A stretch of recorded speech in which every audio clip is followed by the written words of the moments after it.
Rise and shine! Mga ka-RSP, ito na po ang araw-araw natin inaabang gabay, patnubay, palala at prediksyon ni Master Hans Kua, September 30, Tuesday.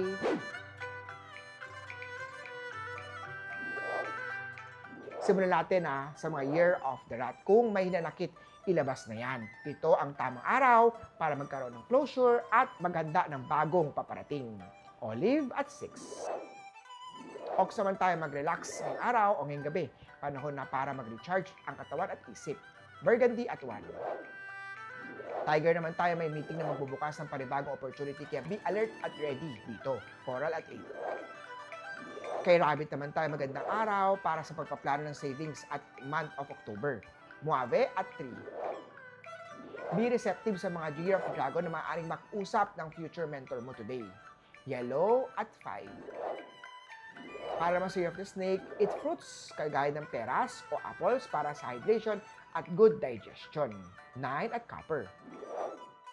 Sa horse naman tayo, kung ready na, muling magtiwala sa heart mo, may possible of connection na paparating. Silver at 7. Punta naman tayo kay Year of the Goat, pwedeng kumita ngayong araw ng biglaan freelance na offer. Scarlet at 2.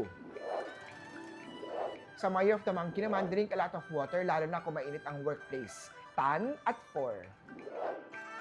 Ang taong matagal mo nang iniiwasan ay magpaparamdam muli.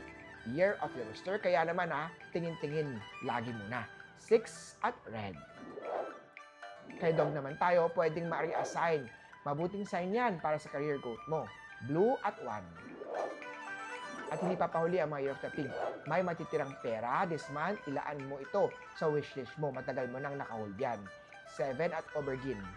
Paalala lang, ito po'y gabay, patnubay, palala at prediction lamang mula kay Master Hans Kua.